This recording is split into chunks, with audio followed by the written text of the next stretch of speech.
चिंता संतान हंतारो यत्पादाम्बुजरेणव स्वीयानां तान्निजाचार्यान् प्रणमामि मुहुर्मुहुः। यदनुग्रहतो जन्तु सर्वदुःखातिगो भवेत् तमहं सर्वदा वन्दे श्रीमद्वल्लभनन्दनम्। अज्ञानतिमिरान्धस्य ज्ञानाञ्जनशलाकया चक्षुरुन्मीलितं येन तस्मै श्रीगुरवे नमः। नमामि हृदये शेषे लीलाक्षिराब्धिशायिनं लक्ष्मीसहस्रलीलाभिः सेव्यमानं कलानिधिं चतुर्भिश्च चतुर्भिश्च चतुर्भिश्चतुर्भिस्तथा षड्भिर्विराजते योऽसौ पंचदा हृदये मम। पूर्ण पुरुषोत्तम पुष्टि प्रभु श्री ठाकुरजीना अनुग्रह स्वरूपे आंतरराष्ट्रीय पुष्टिमार्गीय वैष्णव परिषद द्वारा आयोजित षोडश ग्रंथ व्याख्यानमाला आज त्रीजू वक्तव्य 10 जून 2020 श्री यमुनाष्टकम ग्रंथ एमा उपस्थित श्रीमद वल्लभकुल ने दंडवत प्रणाम અને દેશ વિદેશથી ઝૂમ ફેસબુક યુટ્યુબ જે માધ્યમ દ્વારા જે શ્રોતાઓ શ્રવણ કરી રહ્યા હોય આપ સર્વને ભગવત સ્મરણ। શ્રી યમનાષ્ટકમનો પ્રથમ શ્લોકનો આપણું અનુસંધાન છે। તેમાં મુરારી પદપંકજ આ પદ ત્યાંથી આપણે આરંભ કરવાનો છે। ટીકાકારોના મત અનુસાર આપણે આ શ્રવણ કરીએ છીએ। આ પદ સમજાવે છે શ્રી દ્વારકેશ શરણજી। મુરારી પદપંકજેતિ વિવૃણવંતી જલેતી।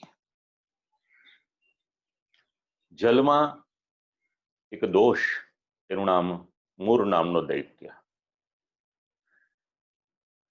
શ્રીમદ ભાગવત અનુસંધાન આપે છે એનું। ભગવાન શ્રી કૃષ્ણ પધારે છે પ્રાગ્યોતિષપુરમાં।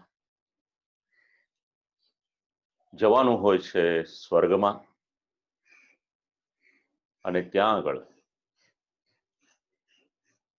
16,000 કન્યાઓ એને ભૌમાસુરે બાંધીને રાખી હોય છે, બંદી બનાવીને રાખી હોય છે। અને નગરનું રક્ષણ કરનાર એક અસુર, તેનું નામ મૂર। જીવને અને ભગવાનને એકબીજાની સાથે મેળાપ કરાવતા જે અટકાવે તેનું નામ આસુરી વૃત્તિ। પછી કોઈ પણ સ્વરૂપે હોઈ શકે, જરૂરી નથી કે એના માટે શિંગડા હોય જ હોય। એ વ્યક્તિની મનોવૃત્તિ પર નિર્ભર કરે છે। અરીનો અર્થ થાય છે શત્રુ। તો આવી જે આસુરી વૃત્તિ છે, આવા જે અસુર છે, એના શત્રુ એ ભગવાન। તો મૂરનો ત્યાં આગળ વધ કર્યો છે અને જે કન્યાઓને ભગવત પ્રાપ્તિ કરવી હતી એમને ભગવાનની પ્રાપ્તિ એના દ્વારા થઈ છે। મૂર નાશે તો ભગવત પ્રાપ્તિ અનાયાસેન। વચ્ચેથી આસુરી તત્વ નીકળી જાય, પ્રતિબંધ નીકળી જાય એટલે ભગવત પ્રાપ્તિ સરળતાથી થઈ શકે। તત્ સંબંધાદેવ જલમ ભગવત પ્રાપ્તો પ્રતિબંધકમ ભવતી। આમ તો પ્રતિબંધ હોય નહીં, પણ મૂળનો સંબંધ થયો એટલા માટે એ જલ પ્રતિબંધક થયું હતું. હવે શ્રી યમુનાજીનો અનુગ્રહ થયો. ભગવાનની લીલામાં શ્રી મહારાણીમાં ઉપયોગી છે. આ પદ આપણને આ શબ્દ સમજાવે છે. યમુના જલમાં એ દૈત્યનો નાશ ભગવાનના શ્રીચરણના પદપંકજ એના સંબંધ અને સાથે સાથે એ દેહને ભગવત સેવા યોગ્ય બનાવે એવી શ્રી ઠાકોરજીની શ્રીચરણની રજ છે. શ્રી યમુના જલની એક વિશેષતા આ પદમાં ટીકાકાર સમજાવે છે. શ્રી યમુનાજીના જલમાં જલ તો છે જ, પણ એની સાથે સાથે જલાધિક્યેતુ ક્રીડાયામ નિમજ્જન ભયમ મકરાદિ ભયમપી ભવે. જલ ઘણું બધું હોય, એમાં મગર વગેરે પણ આવી જાય. તો એમાં શ્રી યમુના મહારાણીમાં જલમાં સાથે સાથે રજનું પણ મહાત્મ્ય છે. અને શ્રી ઠાકોરજીના શ્રીચરણના રજ ખૂબ મહત્વ છે. શ્રીમદ ભાગવતમાં તો ઘણા શ્લોકો છે, પણ એક પ્રસંગ આપ લોકોને યાદ કરાવું. પ્રસંગનો વિસ્તાર નથી કરતા, કારણ કે આપણો મૂળ મુદ્દો એ નથી. પણ અક્રૂરજી જ્યારે વ્રજમાં જાય છે અને શ્રી ઠાકોરજીના શ્રીચરણના ચિહ્ન જુએ છે, એટલે જે રજમાં જે રેણુમાં શ્રી ઠાકોરજીના શ્રીચરણના ચિહ્ન હોય છે, ત્યાં અક્રૂરજી આળોટે છે. આજે પણ યાત્રા કરવા જ્યારે વૈષ્ણવ જાય અને રમણ રેતીમાં જાય, ત્યારે આ સ્થાનમાં અવશ્ય પોતાનો દેહ કૃતાર્થ કરે છે. તો શ્રી ઠાકોરજીની કૃપા, મહારાણી મામાં જલ તો છે જ, પણ સાથે સાથે રજનું પણ મહાત્મ્ય છે. એની સાથે આગળનું પદ હવે તટસ્થ નવકાનન પ્રકટ મોદ પુષ્પાંબુના.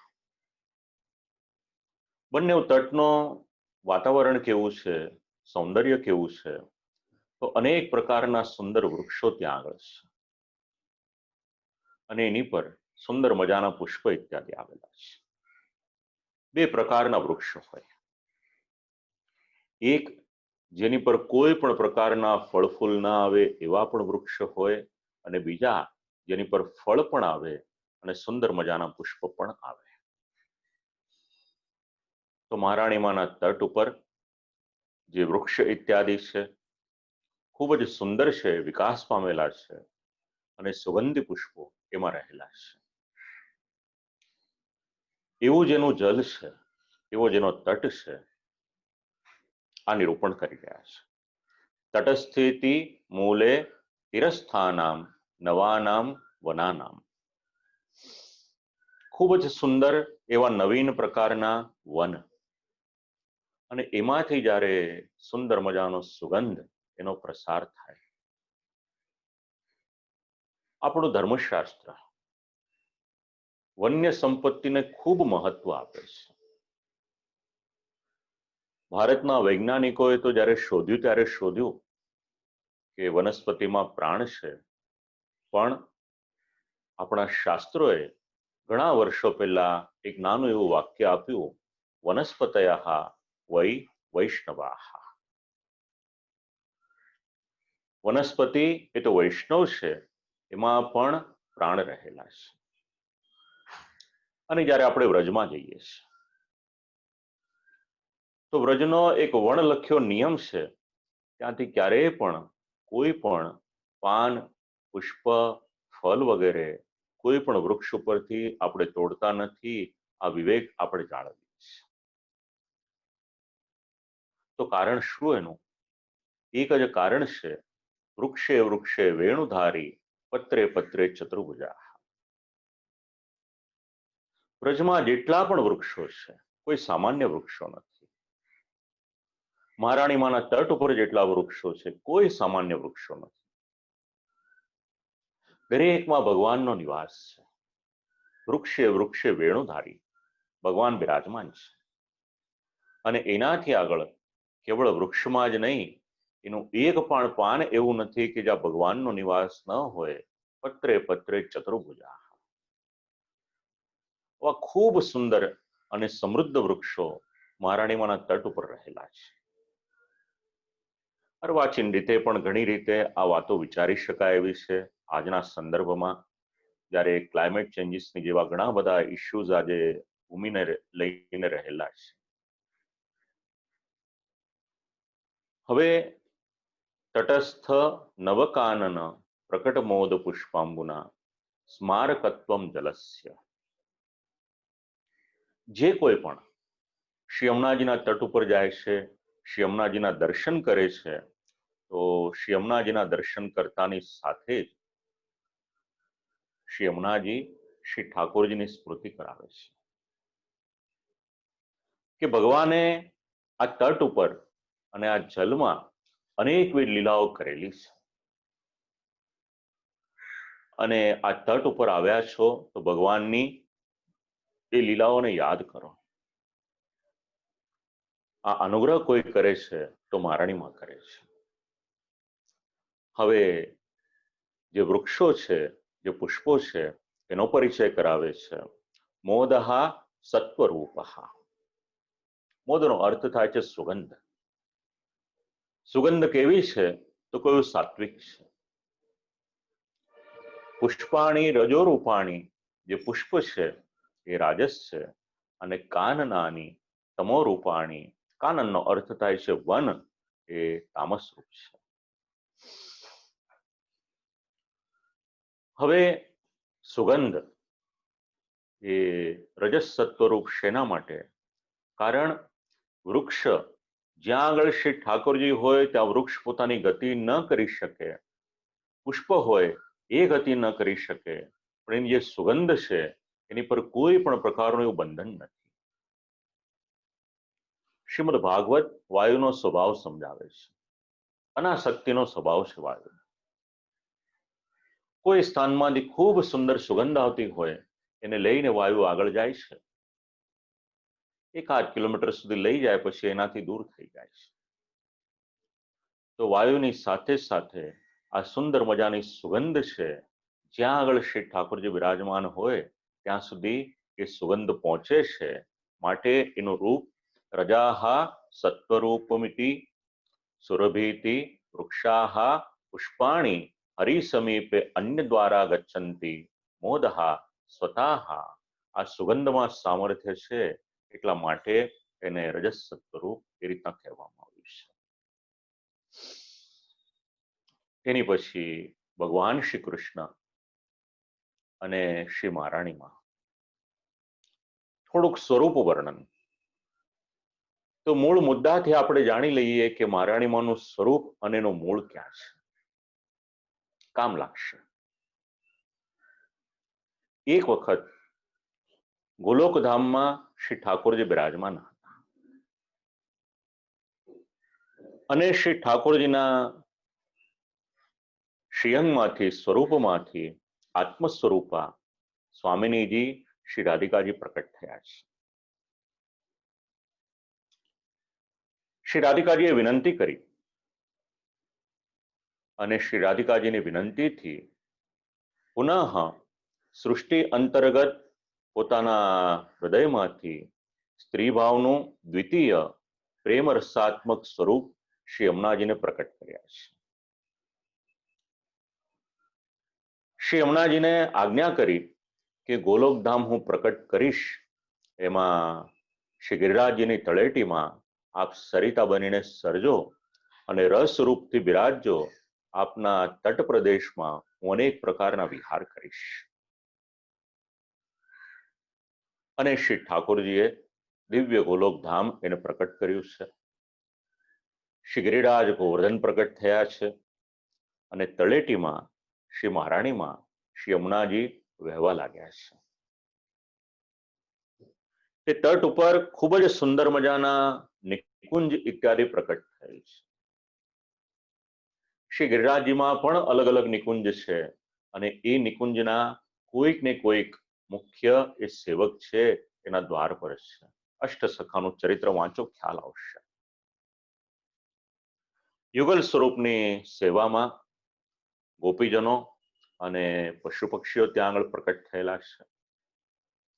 આપણે શ્રી ઠાકોરજીને રાજભોગ પછી જે બધું સજાવીએ છીએ આગળ, કોઈક પશુને અને કોઈક પક્ષીને, એનું અનુસંધાન એ તો શ્રી ઠાકોરજીની દિવ્ય લીલાની સાથે છે. આવી રીતે શ્રી ગોલોક ધામમાં શ્રી યમુનાજી બે સ્વરૂપે બિરાજમાન થયા. એક જે 16 વર્ષના સુંદરી તરીકે પ્રકટ થયા હતા, અને બીજા મહારાણીમાં સરિતા રૂપે ત્યાં આગળ બિરાજમાન છે. તો ભગવાન શ્રી કૃષ્ણનું સ્વરૂપ કેવું છે? તો શ્રી કૃષ્ણ ઘનીભૂત રસાહ. રસ હોય એનો કોઈ આકાર ન બની શકે. દર વર્ષે ન્યૂઝપેપરમાં ફોટોગ્રાફ્સ આવે છે. જે લોકોએ પ્રત્યક્ષ જોયું હશે એમને ખ્યાલ આવશે. બરફના અલગ અલગ પ્રકારના શિલ્પ બનાવવામાં આવે છે. તો જો પાણી હોય તો પાણીનું શિલ્પ બની ન શકે, પણ એ પાણીનો જ્યારે બરફ થઈ જાય, એ રસ જ્યારે ઘનીભૂત થઈ જાય, ત્યારે ઘનીભૂત સ્વરૂપ એનો કોઈ પણ આકાર આપી શકાય છે. તો આવી જ રીતે ગઈકાલે 4 અક્ષર કયા હતા? રસો વૈસહા. આ રસ સ્વરૂપ ભગવાન શ્રી કૃષ્ણ, એ બધો જ રસ એકત્ર થયો અને એ ઘનીભૂત સ્વરૂપ થયું, ત્યારે પૂર્ણ પુરુષોત્તમ, જેને આપણે ધર્મી સ્વરૂપ કહીએ છીએ, એ ભગવાન શ્રી કૃષ્ણના દર્શન થયા. ભક્તાનામ દર્શનાર્તિતાપહા ઇત્યાદિ વાત સમજાવી. હવે મહારાણીમાં એ દ્રવીભૂત સ્વરૂપ છે અને ભગવાન શ્રી કૃષ્ણ એ ઘનીભૂત સ્વરૂપ છે. ઘનીભૂત શબ્દ અને દ્રવીભૂત શબ્દ બધાને કદાચ ન સમજાય. લૌકિક ભાષા આમ તો એના માટે આપણે વિનિયોગ કરીએ યોગ્ય નથી, એ છતાં પણ એક લિક્વિડ ફોર્મ છે અને એક સોલિડ ફોર્મ છે સમજવાને માટે. બાકી તો મૂળ શબ્દ યાદ રાખીએ એ વધારે સારું છે. એની આગળનું પદ મહારાણીમાં કેવા છે? એટલે સુરા સુરસ પૂજિતા. બે શબ્દ છે. મહારાણીમાં કેવા?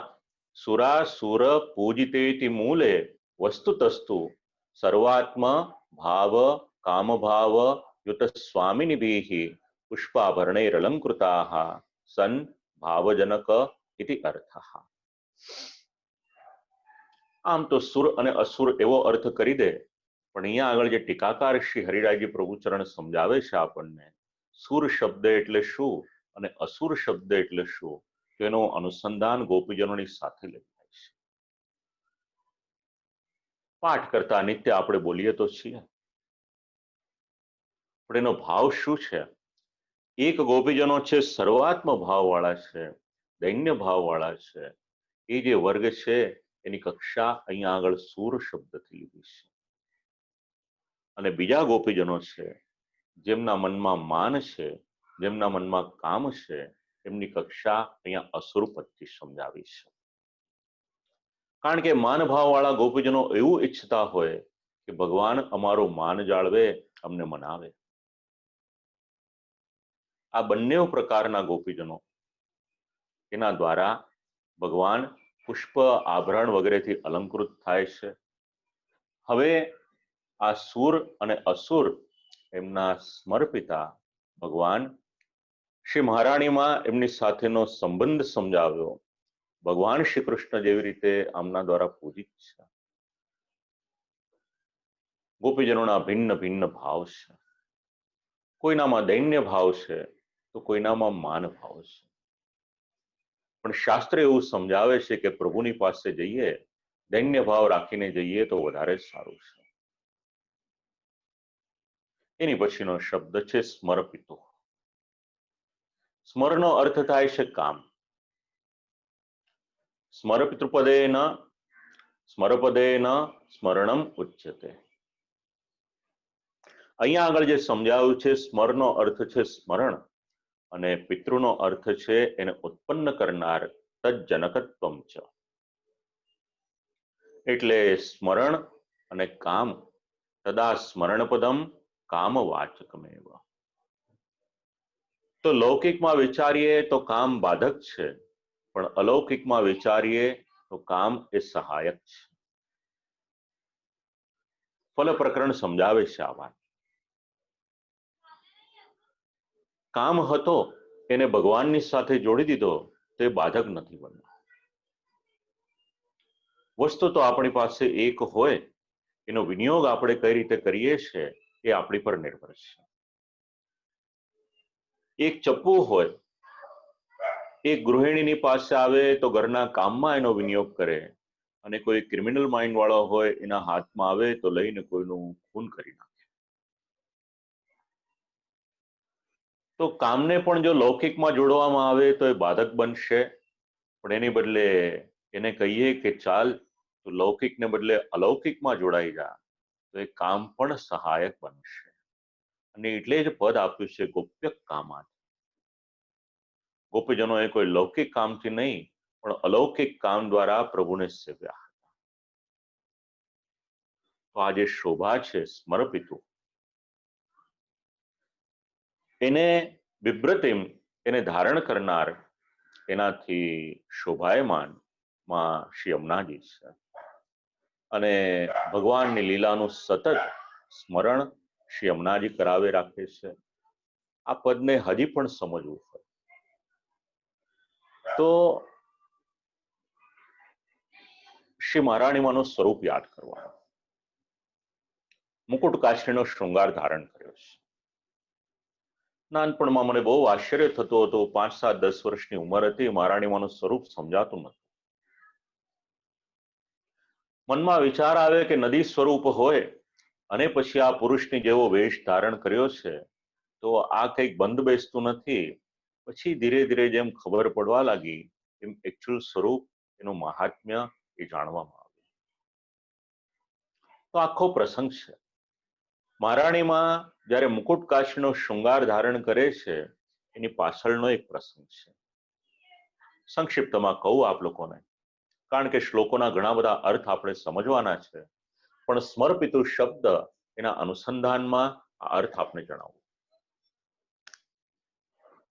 એક વખત બન્યું એવું, શ્રી સ્વામિનીજીએ શ્રી ઠાકોરજીને વિનંતી કરી કે આજે આપ માન ધરો અને આપના માનને હું છોડાવીશ. ભગવાને આજ્ઞા કરી કે સ્ત્રી હોય માન ધરે, સ્ત્રી રિસાય એ શોભે, પુરુષ રિસાય એ બહુ શોભે નહીં, એટલે પુરુષ રિસાય નહીં એ જ સારું છે. પણ સ્વામીનીજીએ વિનંતી કરી કે નહીં પ્રભુ, આપ માન ધરો, આપનું માન હું છોડાવીશ. ભગવાને કહ્યું જેવી આપની ઈચ્છા.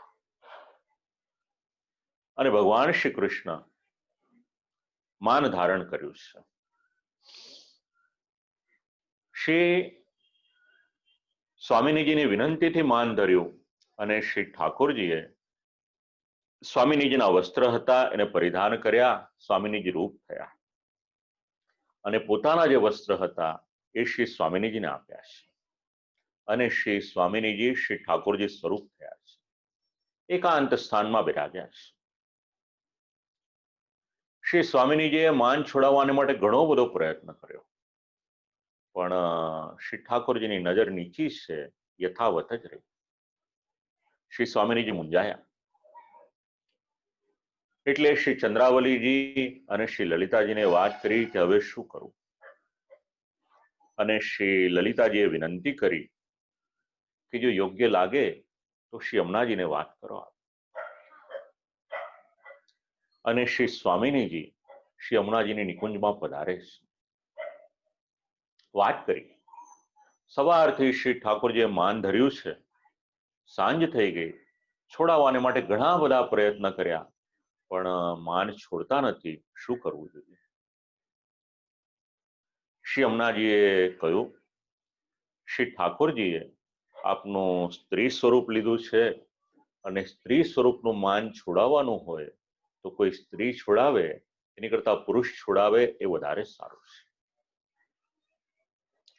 ત્યારે શ્રી સ્વામિનીજીએ શ્રી યમુનાજીના મનનો ભાવ જાણી લીધો, સમજી ગયા અને તરત જ શ્રી ઠાકોરજીના વસ્ત્ર હતા એ વસ્ત્ર શ્રી મહારાણી માને પરિધાન કરાવ્યા. શ્રી મહારાણીમાં શ્રી યમુનાજી શ્રી હસ્તમાં કમલની માલા લઈ અને શ્રી ઠાકોરજીની પાસે પધારે છે.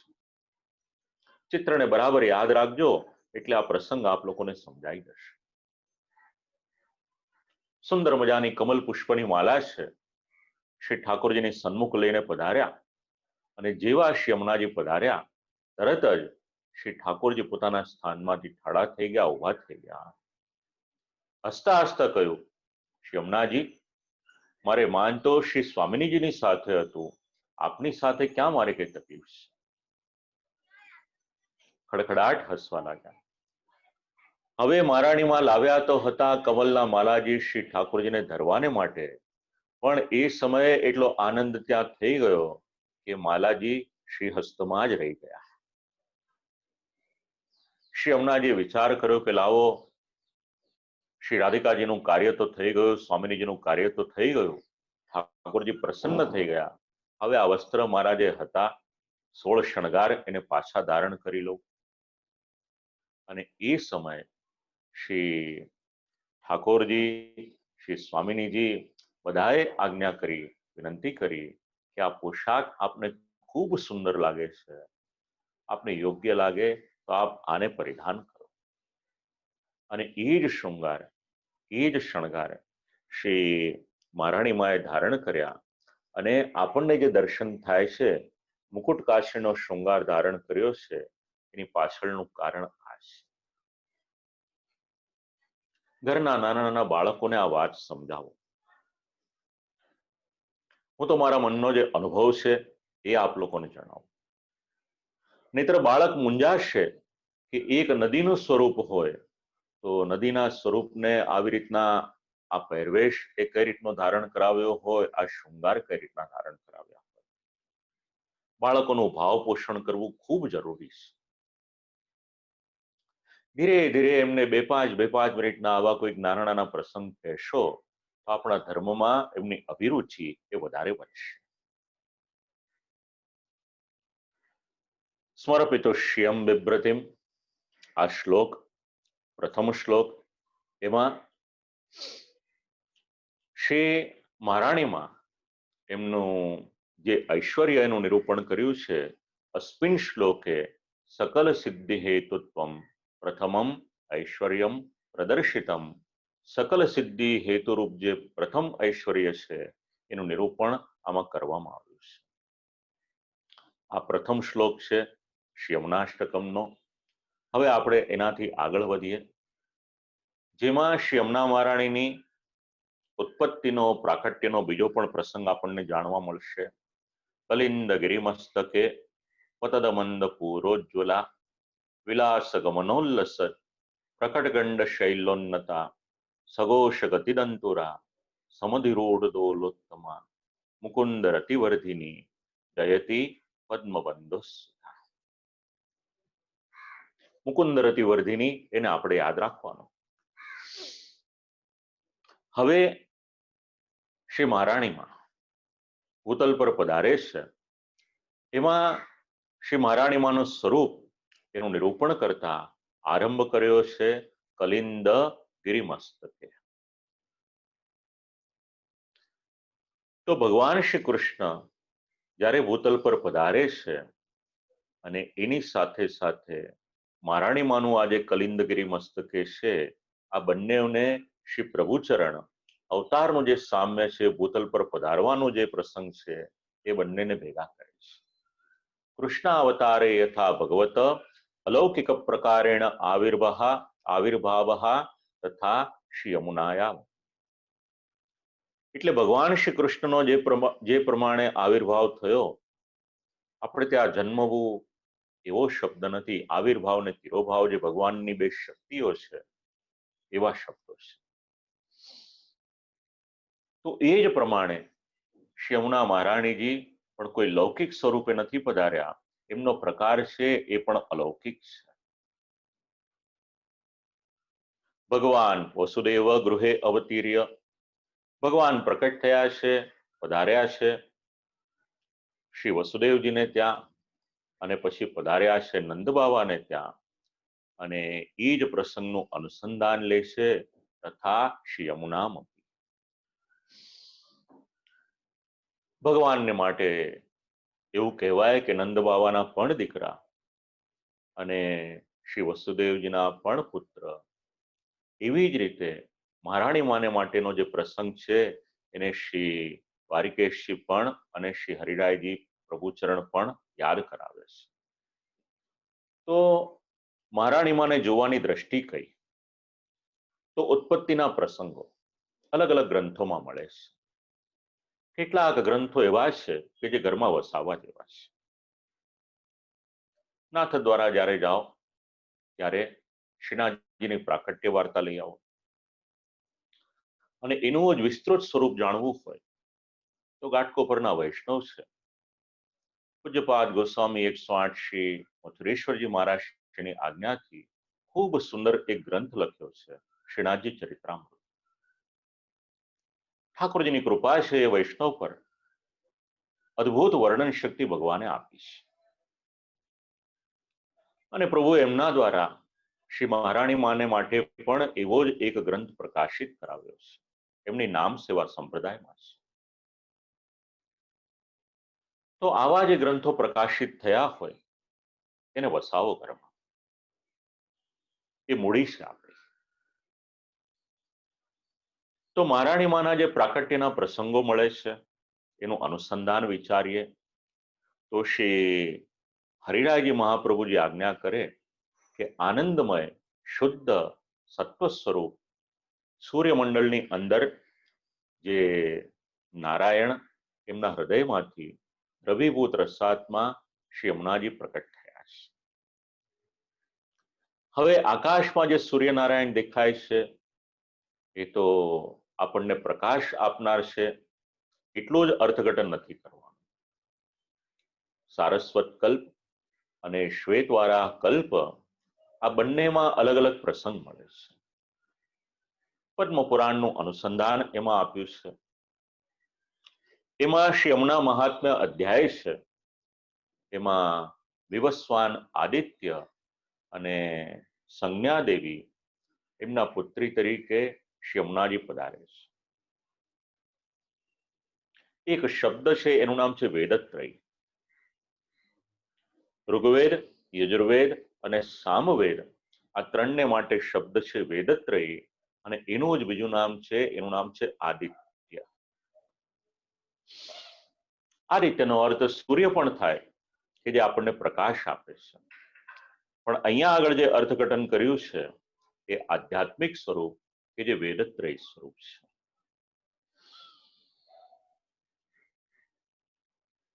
એમના દ્વારા સંજ્ઞાના દ્વારા શ્રી મહારાણીમાં શ્રી યમુનાજીનું પ્રાકટ્ય થયું, અને ધર્મરાજ વેદત્રય રૂપે આદિત્ય અને એમનું સમ્યક જે જ્ઞાન છે એનું નામ સંજ્ઞા છે, એમાંથી ધર્મનું પણ પ્રાકટ્ય થયું. અને સાથે સાથે આપણે બે શબ્દ બોલીએ છીએ, યમ અને યમુના. તો મહારાણી માનું પણ પ્રાકટ્ય આપણે વિચારીએ તો આનંદમય ભગવાન નારાયણમાંથી શ્રી યમુનાજીનું પ્રાકટ્ય છે. આદિત્ય અને સંજ્ઞા એમના દ્વારા યમ એટલે ધર્મ અને શ્રી યમુનાજીનું પ્રાકટ્ય છે. શ્રી યમુનાજીના આધ્યાત્મિક સ્વરૂપનું પ્રાકટ્ય અગર ક્યાંકથી થયું છે તો અલૌકિક આધિદૈવિક રવિમંડળમાંથી થયેલું છે. અને આધિદૈવિક સૂર્યમંડળ અર્થાત વ્યાપી વૈકુંઠ ત્યાંથી શ્રી યમુનાજી વ્રજમંડળમાં પધારે છે. આપણે આ કલિંદગીરી મસ્તકે એનું અનુસંધાન યાદ રાખવાનું કે મહારાણીમાં પધારે ક્યાંથી? તતો વ્રજ આગત્ય ભક્ત સંવલિતા જાતા. ત્યાંથી પધાર્યા છે વ્રજમંડળમાં, અને જે વ્રજભક્તો છે એની સાથે માં યમુના મહારાણીજી વિરાજમાન થયા છે. દરેક શ્લોકની કંઈક ને કંઈક વિશેષતા છે. આ શ્લોકમાં 5 શબ્દો, 5 વિશેષણ છે, એને વિચાર કરવા જેવા છે. શ્રી દ્વારિકેશજી સમજાવે છે, અમંદ પૂરોજ્વલા અત્ર અયમ આશયઃ જલમ યદા ઉચ્ચૈઃ પતતિ તદા ફેનાકાર માશુગામી ચ ભવતિ. હવે કોઈ પણ પ્રવાહ ઉપરથી પડતો હોય ને એવું જે દ્રશ્ય જોયું હોય તમે એને યાદ કરો એટલે અમંદ પૂરોજ્વલા એ જે પદ છે સમજાઈ જશે. ઉપરથી જ્યારે પ્રવાહ નીચેની તરફ પડતો હોય ત્યારે એમાં એવું લાગે કે ઘણું બધું ફીણ થયું છે. સફેદ સફેદ રંગનું દેખાય આપણને. કોઈ પણ ધોધ હોય ત્યાં આગળ આપણે જોઈએ, કોઈ પણ ડેમ હોય ત્યાં આગળ આપણે જોઈએ તો આપણને આ ખ્યાલ આવે.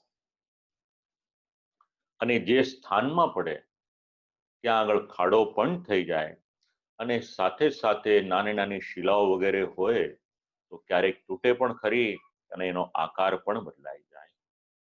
યત્રોચ્ચૈઃ પતતિ તત્ર હૃદો ભવતિ. અને આવી રીતે મહારાણીમાં ઉચ્ચ સ્થાનમાંથી નીચે પધારે છે તો પધારવાના પ્રકાર એમાં બીજું પદ વિલાસ ગમનોલ્લસત પ્રકટગંડ શૈલોન્નતા.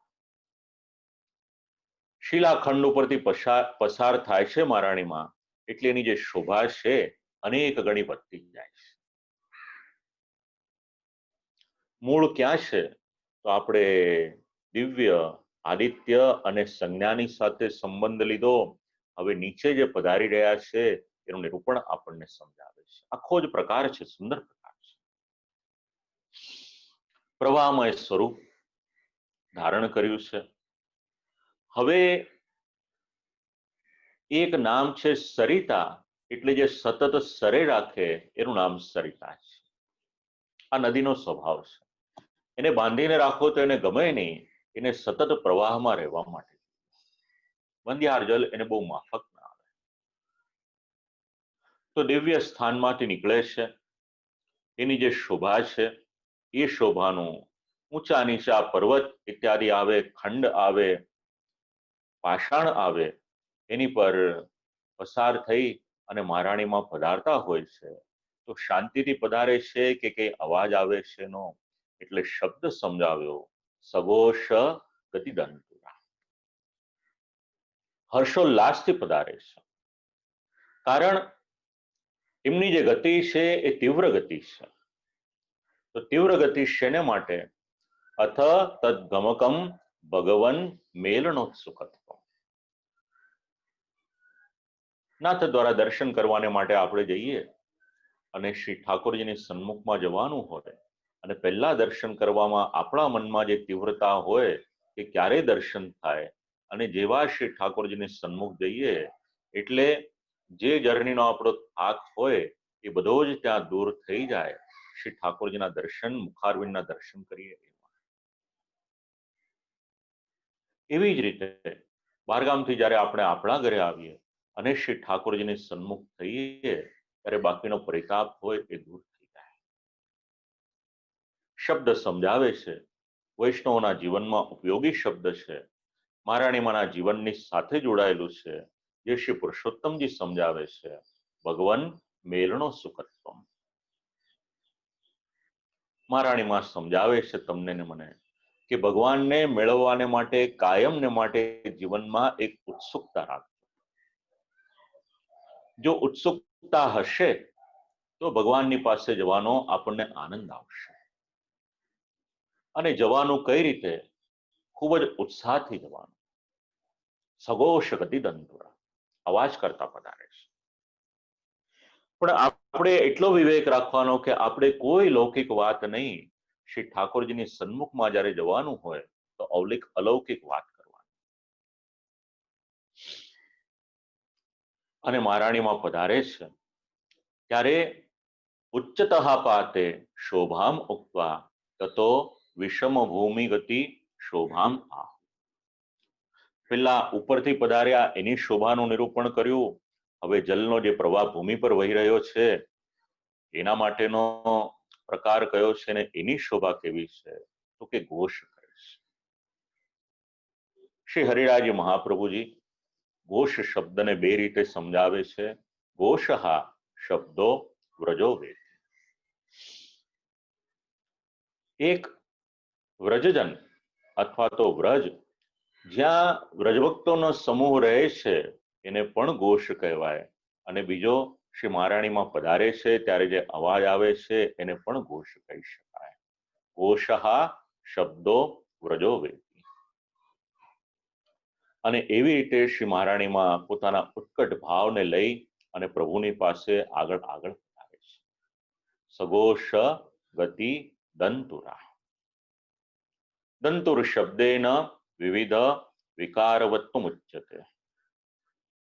અનેક એના અર્થઘટન કર્યા છે, થોડી શાસ્ત્રીય પરિભાષા છે, ગ્રામેટિકલ એનો ઉલ્લેખ કર્યો છે, કવિ જયદેવની સાથે પણ એનો સંબંધ સમજાવ્યો છે.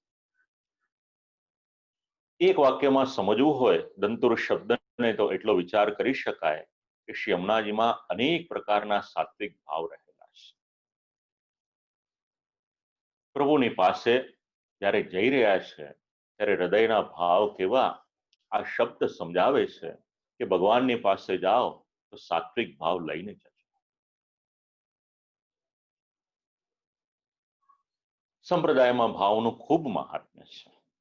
આવશે આગળ ષોડશમાં પ્રસંગો વિચાર કરીશું આપણે. અને પછી શબ્દ છે સમધિરૂઢ દોલોત્તમ. જાણે પાલખીમાં બિરાજમાન થઈને આવતા હોય. અનતિ સ્થૂલ શીલાસુ ગતિ શોભયા. એ જે પ્રવાહ વહે છે અનેક પ્રકારના પાષાણ, અનેક પ્રકારની શિલાઓ પરથી વહે છે.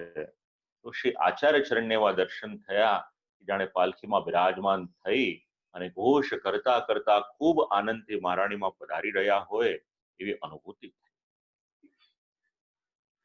અને એક પ્રિયા જ્યારે પોતાના પ્રિયતમને મળવાને માટે જાય છે ત્યારે એના હૃદયના ભાવ એ ખૂબ ઉત્કટ હોય છે. તો આ તો અલૌકિક પ્રિયા અને એમના પ્રિયતમનો સંબંધ છે, કોઈ લૌકિક નથી. કારણ કે શ્રી ઠાકોરજીના દ્વારા પ્રાકટ્ય છે, આ શ્રી મહારાણીમાં છે. અને સંસ્કૃત ભાષા ખૂબ સમૃદ્ધ છે. એક અર્થઘટન એવું પણ સમજાવે છે અસમધિરૂઢેવ, કે પાલખી પર ન બિરાજ્યા હોય એ પ્રમાણેનું પણ અર્થઘટન કરે છે. તો પ્રભુની સન્મુખ જાય મિલનને માટેની ખૂબ ઉત્સાહ છે. પાલખી પર નથી બિરાજતા, પાલખીમાં નથી બિરાજતા, પણ પોતાની જાતે જાતે જ મહારાણીમાં ખૂબ ગતિથી આગળ આપણી ભાષામાં વિચારવું હોય તો દોડતા દોડતા આવી રહ્યા છે. સેવકના હૃદયમાં ભાવ કેવો હોવો જોઈએ આ શબ્દો આપણને સમજાવે છે. સેવા કરો, ઠાકોરજીની સન્મુખમાં જવામાં એક ઉત્સાહ રાખો કે પ્રભુની સન્મુખ જવાનું છે. અત્યારે તો અનવસરનો સમય છે, પણ ક્યારે મારા ઠાકોરજીની સન્મુખ જવું આ ભાવ આપણને સમજાવે છે. તો શ્રી મહારાણીમાં સમજાવે છે. અને પાંચમો શબ્દ, પાંચમું પદ, પાંચમું વિશેષણ આપણે સમજવાનું છે. એનું નામ છે મુકુંદ રતિ વર્ધિની. અનેક પ્રકારે અર્થઘટન છે. તતો ભૂમૌ આગત્ય મુકુંદ રતિવર્ધિની જાતા. ભૂમિ પર તો પધાર્યા, ક્યાં દિવ્ય લોકમાં હતા. આમ તો ગોલોકમાં પ્રાકટ્ય, પછી આદિત્યને સંજ્ઞા એમના દ્વારા પધારે છે. ભૂતલ પર કલિંદ એના શિખર પર પધારે છે. અને આમ કરતા કરતા શ્રી ઠાકોરજીની નજીક પધારે છે, બ્રજમંડલમાં પધારે છે. અને એ સમયે મહારાણીમાં કેવા થયા એટલે સમજાવ્યું મુકુંદ રતિવર્ધિની. મુકુંદ ભગવાનમાં શ્રી યમુનાજી. હવે રતિ કોની વધારે? તો ભગવાનમાં ભક્તોની રતિ વધારનાર પણ મહારાણીમાં છે. અને સાથે સાથે ભગવાનને પણ વિનંતી કરે છે કે પ્રભુ આપનો સેવક આપની પાસે આવ્યો છું. જેવી રીતે એની રતિ આપનામાં છે એવી રીતે આપ પણ કૃપા કરો. આપ તો રતિના નિધિ છો, એ નિધિમાંથી થોડીક રતિ આ સેવકોને પણ આપજો. એટલે અરસપરસ બંનેમાં રતિ વધારાવડાવવાનું કાર્ય અગર કોઈ કરે છે તો શ્રી યમુનાજી કરે છે. એક કડીનું કાર્ય કરે છે કે એક બાજુ સેવક છે, એક બાજુ ઠાકોરજી બિરાજમાન છે. હવે સેવકના મનમાં તો પ્રભુને માટેના ભાવ છે, રતિ છે, તો સાથે સાથે શ્રી ઠાકોરજીની પણ એની પર કૃપા થાય આવી વિનંતી કોઈ કરે છે તો આ મુકુંદ રતિવર્ધિની આ પદ સમજાવે છે. ઘણા વર્ષો પહેલા, લગભગ 30 વર્ષ જેટલો સમય તો થઈ ગયો હશે,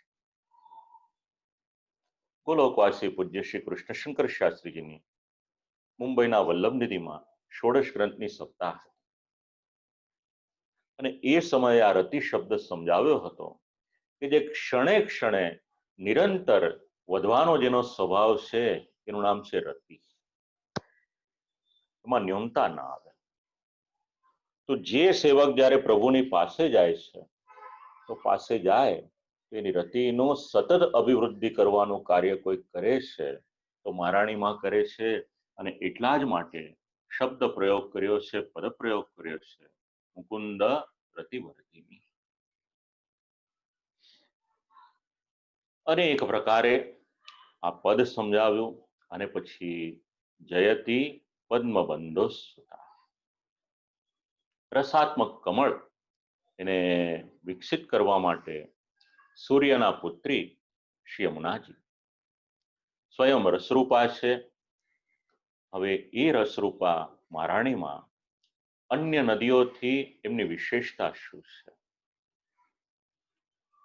તો બાકીની નદીઓ છે એમની કરતા વિશેષતા એક છે કે શ્રી ઠાકોરજીની સાથે સંબંધ શ્રી યમુનાજીનો છે. અનેક પ્રકારે આ બધી વાતો વિચારી શકાય.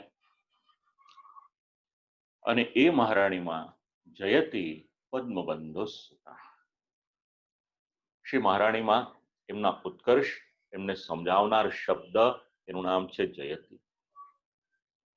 સર્વત્ર મહારાણીમાંનો એમનો વિજય એ સમજાવી રહ્યા છે. ટીકાકારો આ શ્લોક ઉપર શ્રી મહારાણીમાં અને ભગવાન શ્રી કૃષ્ણ એ બંનેનું સામ્ય દર્શાવી અને 6 ઐશ્વર્યનું નિરૂપણ કરે છે. કહેવાની ઈચ્છા ઘણી થાય પણ ઘડિયાળનું કામ કરે છે. આગળના ઘણા શ્લોકો આપણે હજી વિચારવાના બાકી છે. તો એક એક વાક્યમાં કેવળ આપ લોકોને કહું હોય, કારણ કે સમજાવવા બેસીશ તો આજનો સમય પણ ઓછો પડશે. તો 6 ઐશ્વર્ય ભગવાનમાં પણ રહેલા છે અને શ્રી યમુનાજીમાં પણ રહેલા છે. શ્રી દ્વારકેશી નામના ટીકાકાર છે આ વાત સમજાવે છે. જયતીતિ સર્વોત્કર્ષેણ વર્તનમ ઐશ્વર્યમ. જયનો એક અર્થ થાય છે વિજયની પ્રાપ્તિ, અને આ વિજયની પ્રાપ્તિ શ્રી યમુનાજી ખૂબ જ ઉત્કૃષ્ટ અવસ્થાવાળા છે, સર્વોત્તમ છે, સર્વોત્કૃષ્ટ છે. એટલા માટે શ્રી આચાર્ય ચરણ શ્રી યમુનાજીમાં ઐશ્વર્ય નામનો ધર્મ છે એવું સમજાવે છે. બીજું, મુકુંદ રતિવર્ધનમ વીર્યમ. તમારી ને મારી રતિ જો ભગવાનમાં વધારે છે શ્રી મહારાણીમાં, તો એ શ્રી મહારાણીમાં રહેલો વીર્ય નામનો આ એક અલૌકિક ગુણ છે. ત્રીજો છે શ્રી. શ્રીનો એક અર્થ થાય છે શોભા. સમધિ રૂઢ દોલોત્તમા ઇતિ શ્રી. કોઈક ખૂબ જ પ્રેસ્ટિજિયસ લેડી હોય, સામર્થ્યવાન હોય, સત્તાવાન હોય, અને જ્યારે પાલખીમાં બેસીને નીકળતી હશે એ જમાનામાં, ત્યારે એની શોભા કેવી હશે એની કલ્પના કરીએ એટલે આ શબ્દ સમજાઈ જાય. મહારાણીમાં જ્યારે ભૂતલ પર પધાર્યા ત્યારે આવી જ રીતે પાલખીમાં બેસીને પધારતા હોય એવી અનુભૂતિ થઈ. આ મહારાણીમાંની શોભા છે, એમની શ્રી છે. સઘોષ ગતિદંતુરેતી યશાહ. ખળખળ અવાજ આવતો હોય અને એ અવાજ કરતા કરતા મહારાણીમાં પધારતા હોય તો શ્રી દ્વારકેશી એવી આજ્ઞા કરે છે કે આ તો ભગવાનનું યશનું ગાન કરતા હોય એમને એમ તો જાય નહીં, માટે આ એમનો યશ નામનો ગુણ છે. એવી જ રીતે પ્રકટગંડ શૈલોન્નતા વિલાસ ગમનોલ્લસત ઇતિ જ્ઞાનમ. ખૂબ જ ઉચ્ચ શિખરો ઉપરથી આવે છે, આગળ પધારે છે.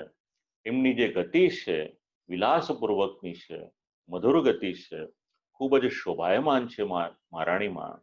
એને ટીકાકાર જ્ઞાન નામનો ગુણ કહે છે.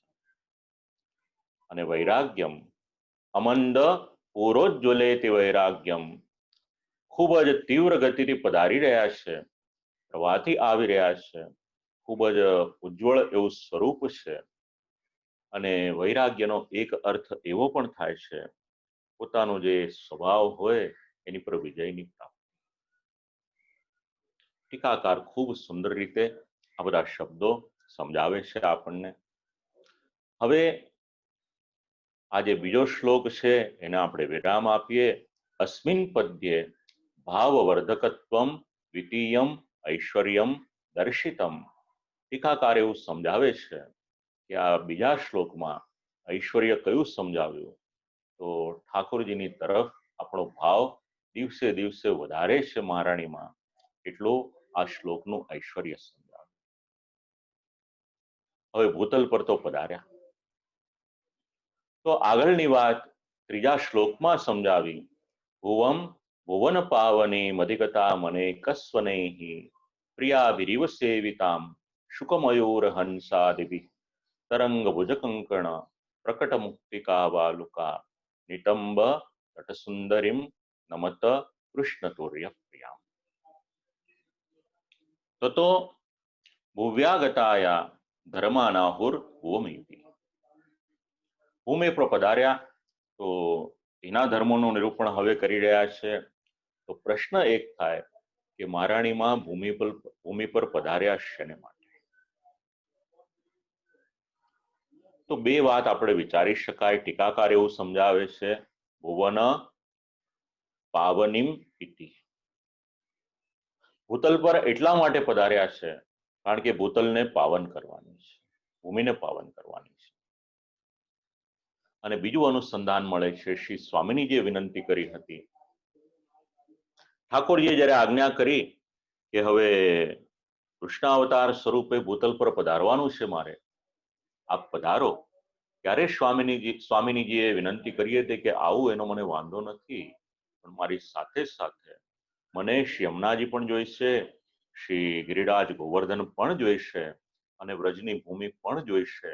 તો એટલું પધરાવો તો હું આપની સાથે આવીશ. તો આ બે પ્રયોજન ટીકાકાર એકનો ઉલ્લેખ કરે છે, પણ બીજે ક્યાંક બીજો પણ પ્રસંગ મળે છે.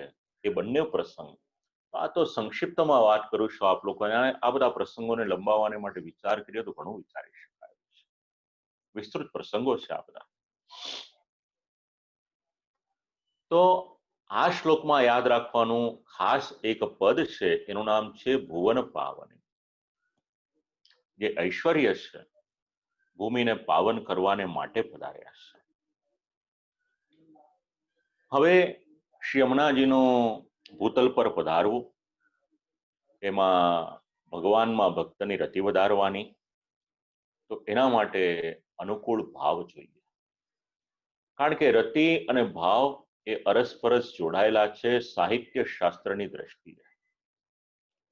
તો સાહિત્ય શાસ્ત્રમાં અલગ અલગ ભાવ આપ્યા છે, જેના દ્વારા રતિની અભિવૃદ્ધિ થાય. વિભાવ, અનુભાવ ઇત્યાદિ જે ભાવ છે એની સાથે સાથે આ રતિ શબ્દ વિચારીએ તો એ પણ ઉપયોગી થઈ શકે. ભુવમ ભુવન પાવની. તો ભુવનનો અર્થ શું? ભુવનમ લોકઃ. ભુવનનો અર્થ થાય છે લોક. સર્વોપી લીલા સૃષ્ટિ.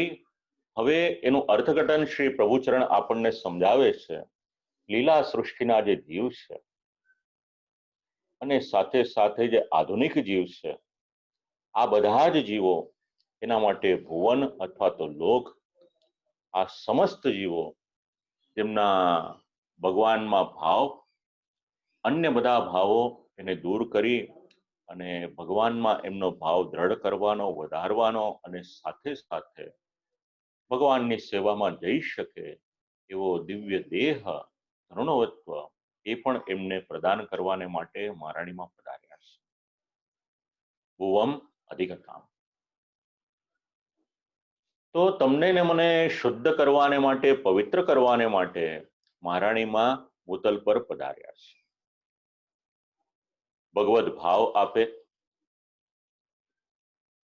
સાથે સાથે રતિની અભિવૃદ્ધિ કરે અને એની સાથે ભગવાનની સેવામાં આપણે જઈ શકીએ એવો દેહ આપણને આપવાનું કાર્ય કોઈ કરે છે તો શ્રી યમુનાજી કરે છે.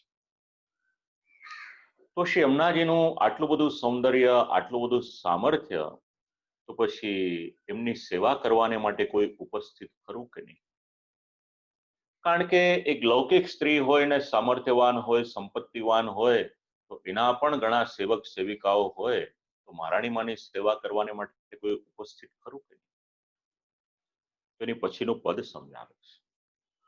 પ્રિયાભિહિ ઇવ શુક મયુર હંસાદિભિહિ અનેક સ્વનૈહિ સેવિતા.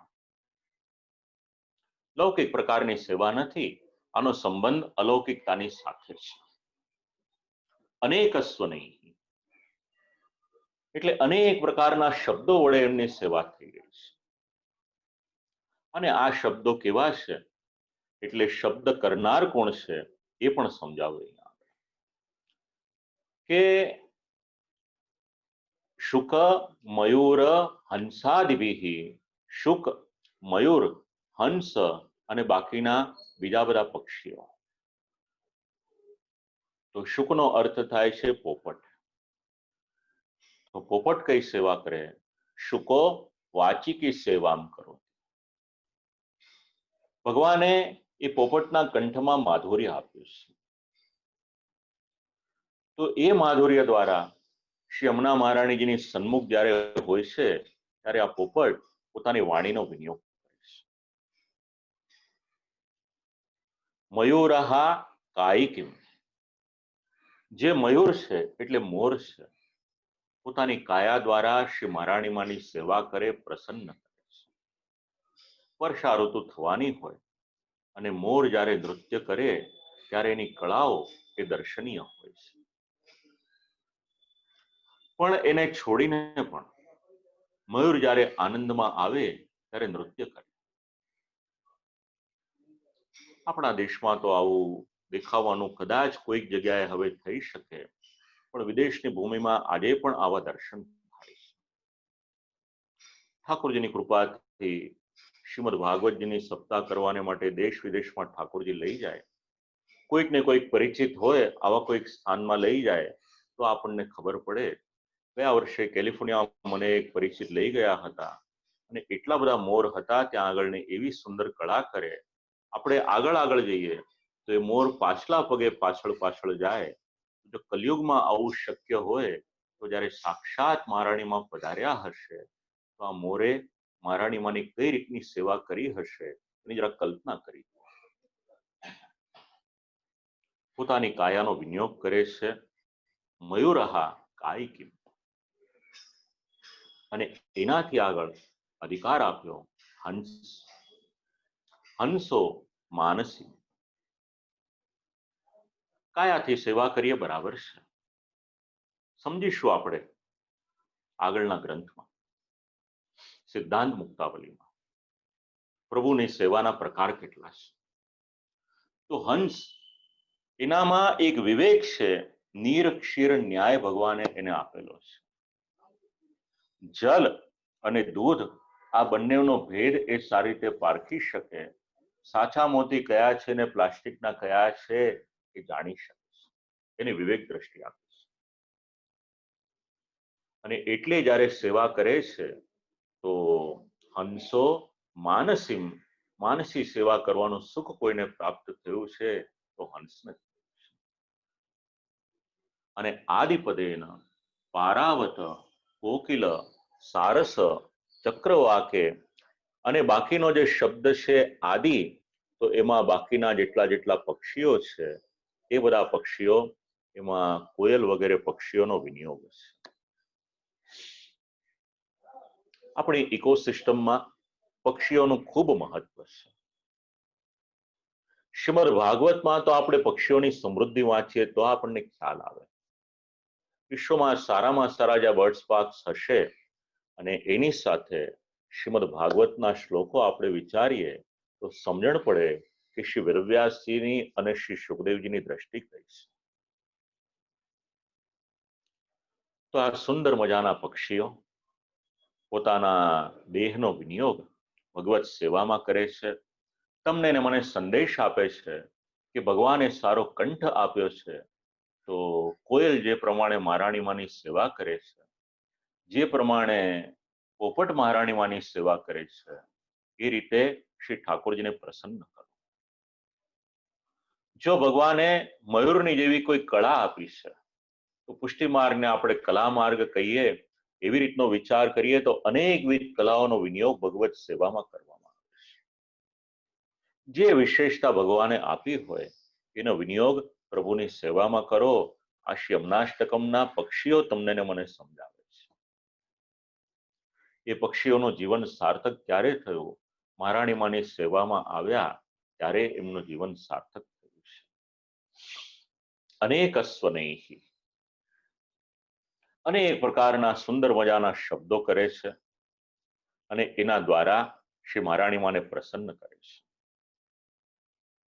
એની પછીનું પદ છે પ્રિયા. હવે આ જે પક્ષીઓ છે એ પણ જ્યારે મહારાણીમાની પાસે જાય છે, યત્ર યથોચિતમ તત્ર તથા કુર્વંતી ઇતિ પ્રિયાપદમ. પ્રિયાનું કાર્ય શું?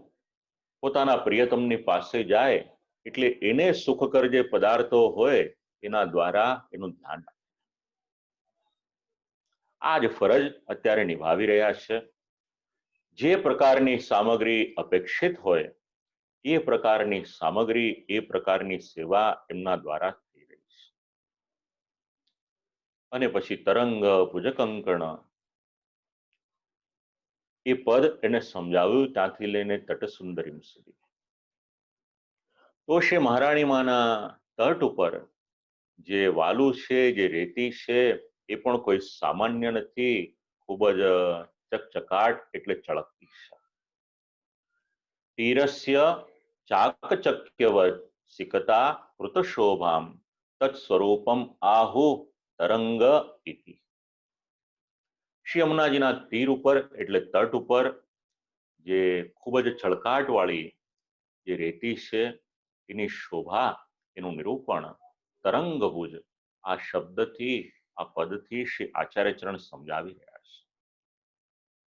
શ્રી ગોસાઈજી પ્રભુચરણ બહુ વિસ્તાર નથી કરતા, સંક્ષિપ્તમાં કહી દેશે અને પછી બાકીના ટીકાકારો છે એનો વિસ્તાર સમજાવે છે. તો જ્યારે શ્રી મહારાણીમાના તટ ઉપર આ બધી રેતી આવે છે તો કોઈ સામાન્ય હોય એવી રેતી નથી લાગતી, પણ જાણે કોઈ મોતીઓ ચમકતા હોય એ પ્રમાણે એનો ભાસ થાય છે. તો રેતી જ, એ છતાં પણ એનું સૌંદર્ય એ રીતે ત્યાં આગળ દેખાય છે, જાણે અનેક મોતીઓ ત્યાં આગળ વિખરાઈને પડ્યા. શ્રી મહારાણીમાના સ્વરૂપમાં ક્યારેય પણ કોઈ પણ પ્રકારનો લૌકિક ભાવ કરશો નહીં.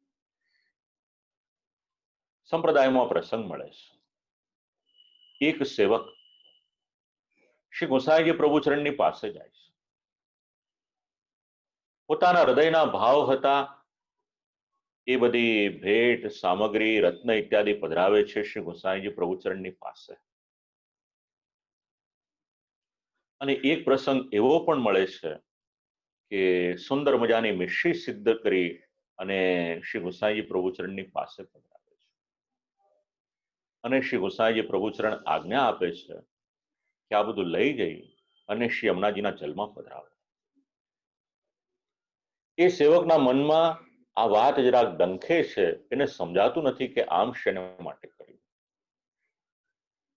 વિનંતી કરી કે આ તો બધું આપના માટે પધરાવ્યું. શ્રી ગોસાઈજી પ્રભુચરણે કહ્યું કે ચાલ મારી સાથે. ડબરામાં થોડીક સામગ્રી પધરાવી છે અને આ વૈષ્ણવ સેવકને લઈને ગયા છે મહારાણીમાના તટ ઉપર અને શ્રી યમુનાજીને થોડીક સામગ્રી અંગીકાર કરાવી આ સેવકને દિવ્ય દ્રષ્ટિ આપી, જો તને કંઈક જલમાં દેખાય છે. અને જ્યારે એણે જલમાં જોયું એને ખ્યાલ આવ્યો જે સામગ્રી પોતાની સાથે સિદ્ધ કરીને શ્રી ગુસાઈજી પ્રભુચરણને પધરાવી આપી હતી એ બધાનો વિનિયોગ મહારાણીમાં કરી રહ્યા હતા. બસ આ જ દ્રષ્ટિ રાખજો. શ્રી યમુનાજીના તટ ઉપર જાઓ, કદાચ ક્યારેક એવું બને કે આચમન કરવા યોગ્ય જલ ન હોય, તે પ્રશાસનની ખામી છે, મહારાણીમાંની ખામી નથી. તો જ્યારે પણ આપણે જઈએ એક ભાવ રાખીને જઈએ કે આમાં કંઈક અલૌકિક છે. અને શ્રી યમુનાજીના તટ ઉપર રહેલી રેતીની વાત ચાલે છે, તો સંપ્રદાયમાં એક પ્રકાર એવો પણ મળશે આપણને કે કોઈક સેવકને મહારાણીમાંની જે રેતી છે એ રેતી પધરાવી આપી છે કે તમે આની સેવા કરો. આ સંપ્રદાયનો દ્રષ્ટિકોણ છે. એ ભાવ આવ્યો ક્યાંથી? એ ભાવ આપણને તરંગ ભુજકંકણ આ પદ સમજાવે છે. અને કૃપા કરીને જે વાતની આપણને સમજણ ન હોય, શક્ય હોય ત્યાં સુધી એના માટે ક્યારેય પણ કોઈ પણ પ્રકારની ટીકા ટિપ્પણી કરશો. કારણ આપણને ખબર નહીં હોય અને જો કંઈક બોલવા જઈશું તો અર્થનો અનર્થ થઈ જશે. એની કરતા આપણે એ વિષય જે ખબર નથી તો જેને ખબર હોય એ બોલે તે વધારે સારું. અને કદાચ આપણને કંઈક જાણવાની જિજ્ઞાસા હોય તો કોઈકને પૂછી લો એ વાત કે આમાં સત્ય શું છે. ખૂબ સુંદર પદ તરંગ ભુજકંકણ. મહારાણીમાના તટ ઉપર જે દર્શન થઈ રહ્યા છે, આ દિવ્ય દર્શન અગર કોઈકને થયા તો શ્રી મહાપ્રભુજીને થયા. એવું નથી કે શ્રી આચાર્ય ચરણની પહેલા કોઈએ મહારાણીમાનો યશ નથી ગાયો, એવું નથી, અનેકે ગાયો છે. પણ જે દ્રશ્ય અને જે ભાવ અને જે પુષ્ટિ માર્ગીય દ્રષ્ટિકોણ શ્રી આચાર્ય ચરણે આપણને આપ્યો, એવો અન્ય ભાવ એ સાંપ્રદાયિક રીતે મળી શકે કે કેમ એ પ્રશ્ન છે. પાઠ તો આપણે દરરોજ કરીએ છીએ, એ આપણી પર શ્રી મહારાણીમાની કૃપા છે. પણ પાઠની સાથે સાથે જ્યારે આપણે તરંગ ભુજકંકણ બોલીએ ત્યારે આપણા મનમાં આ બધી જે વાતો આપણે શ્રવણ કરી રહ્યા છે મહારાણીમાને માટેની, એ ભાવ એ ઉત્પન્ન થવા જોઈએ કે તરંગ ભુજકંકણ એટલે શું? તો આ સરસ મજાની જે વાલુકા છે, જે રેતી છે, એની જે શોભા છે, એનું વર્ણન શ્રી મહાપ્રભુજી કરી રહ્યા છે. તરંગા એવ ભુજાસ્તત્રયાની કંકણાની તત્ર પ્રકટાયા. જે તરંગો છે એ તો શ્રી મહારાણીમાની ભુજાઓ છે. અને સ્ત્રીની ભુજા, સ્ત્રીનો કર એ ખાલી ન હોય, એની પર સુંદર મજાના કંકણ ધારણ કર્યા હોય, તો શ્રી મહારાણીમાનું સ્વરૂપ પણ આ તરંગરૂપી કંકણ એને ધારણ કરેલા છે એનું નિરૂપણ શ્રી મહાપ્રભુજી સમજાવે છે. માટે આ રેતી એ કોઈ સામાન્ય રેતી નથી, પણ તરંગ એ જે લહેર આવે છે એ જ શ્રી મહારાણીમાની પૂજા છે, શ્રીહસ્ત છે. અને એના જે આભૂષણ કંકણ અને એ કંકણમાં દિવ્ય જે મોતી વગેરે છે, એ મોતી એ જ આ ચમકેલી રેતી છે એવું અનુસંધાન રાખવા. આવા શ્રી મહારાણીમાં એમને આપણે સન્મુખમાં જઈએ તો નમત કૃષ્ણ તુર્ય પ્રિયામ. મહારાણીમાં કેવા છે?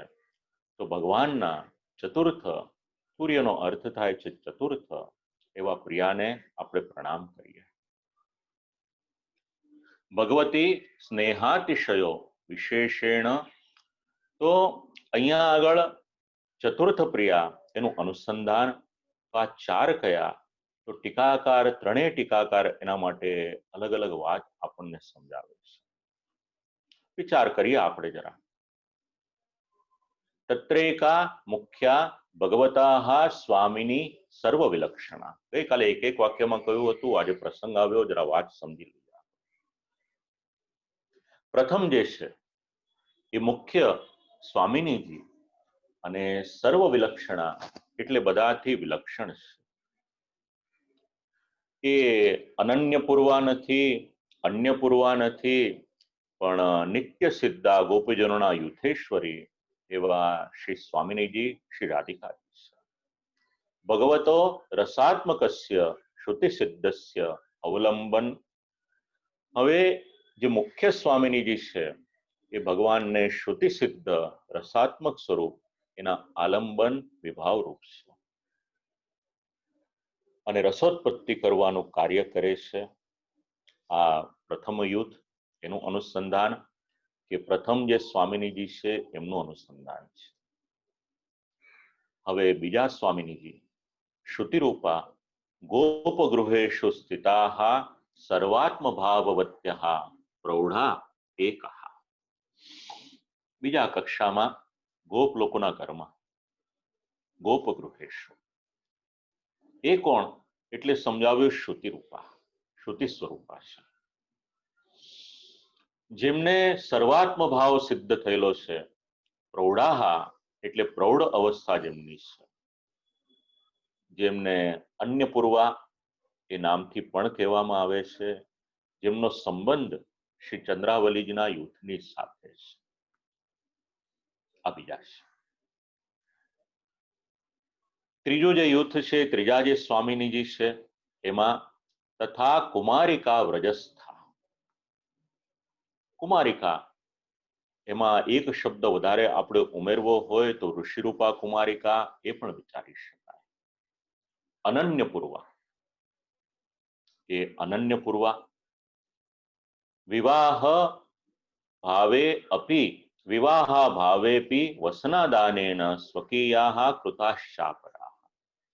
જ્યારે કાત્યાયની દેવીનું વ્રત કર્યું, ભગવાન શ્રી કૃષ્ણ એમની પાસે પધાર્યા છે, વિવાહ હજી થયા નથી, એમને વચન આપ્યું છે કે જ્યારે યોગ્ય સમય આવશે ત્યારે સેવામાં તમારો અંગીકાર કરીશ. આ અવિવાહિતા ઋષિરૂપા અનન્ય પૂર્વા ગોપીજનો એમના યુથના અગર કોઈક મુખ્ય છે, યુથેશ્વરી કોઈક છે તો શ્રી રાધા સહચરી છે. એટલે એક શ્રી સ્વામિનીજી એમની સાથેનો સંબંધ આપણને બતાવ્યો, બીજા શ્રી ચંદ્રાવલીજી, ત્રીજા જે છે શ્રી રાધા સહચરીજી છે અને ચતુર્થી શ્રી યમુના છે. ચોથા ક્રમે શ્રી મહારાણીમાં બિરાજમાન છે. તસ્યામપી ક્રીડા વ્યાજેન. શ્રી મહારાણીમાં જલ ક્રીડા દ્વારા પોતાના રસાત્મક સર્વાંગ સંસ્પર્શ એના દ્વારા શ્રી ઠાકોરજીની સેવામાં પણ ઉપસ્થિત થયેલા છે. આ તો એક શ્રી હરિરાયજી મહાપ્રભુજીનો મત છે. એવી જ રીતે શ્રી પુરુષોત્તમજી છે, શ્રી દ્વારકેશ ચરણ છે, આ બધા જ પોતપોતાના મત એને અહીંયા આગળ સમજાવે છે. અને મહારાણીમાં ચતુર્થ પ્રિયા, એમાં બીજો શબ્દ એક એ પણ સમજવાનો છે, પ્રિયા અને પત્ની એનો ભેદ પણ વિચારવા જેવો છે. અન્યસ્તુ ભુવન પાવનીમ, આ શ્લોકનો એ રીતે અર્થઘટન કરી અને ભુવન પાવની આ જે ઐશ્વર્ય છે, તૃતીયમ ઐશ્વર્યમ દર્શિતમ, આ ત્રીજા શ્લોકમાં આ જે ત્રીજું ઐશ્વર્ય છે એ ઐશ્વર્યને અહીંયા આગળ સમજાવવામાં આવ્યું છે. તો શ્રી ઠાકોરજીની કૃપાથી અત્યારના જે પણ આપણે આજે શ્રવણ કર્યું મહારાણી માને માટેનું, હજી આપણે આગળના શ્લોકોનો જે ક્રમ છે, 3 શ્લોક થયા છે. ચોથા શ્લોકથી આવતીકાલે આરંભ કરીશું. ચોથા શ્લોકનું વિશેષત્વ છે શ્રી મહારાણીમાં અને ભગવાન શ્રી કૃષ્ણ આ બંનેઓને એક જ શ્લોકમાં શ્રી આચાર્ય ચરણ એમનું લેખન કેવું છે, એમની વાણી કેવી છે, એનો પરિચય જ્યારે આપણે આવતીકાલે ચોથા શ્લોકથી આરંભ કરીશું ત્યારે એનું અનુસંધાન લઈશું. પુનઃ એક વખત સમુપસ્થિત શ્રીમદ વલ્લભકુલને શ્રી ચરણોમાં દંડવત પ્રણામ કરું અને દેશ વિદેશના જે પણ શ્રોતાઓ ઝૂમના માધ્યમ દ્વારા ફેસબુકના માધ્યમ દ્વારા, યુટ્યુબના માધ્યમ દ્વારા જે પ્રમાણે આપ લોકો શ્રવણ કરી રહ્યા છો, આપ સર્વને ભગવત સ્મરણ. દરરોજ પરિષદના પદાધિકારીઓ આપની સન્મુખ નહીં આવે, પણ આપણી સાથે જ જોડાયેલા છે અને આખું જ આયોજન એમણે કરેલું છે એટલું આપણે ધ્યાન રાખીએ. પુનઃ એક વખત પરિષદને અભિનંદન આપી અને આજની જે વાણી છે શ્રી મહારાણી માના, શ્રી ઠાકોરજીના, શ્રી આચાર્ય ચરણના, યુગલશ્રી ચરણમાં સમર્પિત કરી આપ સર્વને ભગવત સ્મરણ કરી અને વિરામ લઉં છું. અસ્તુ.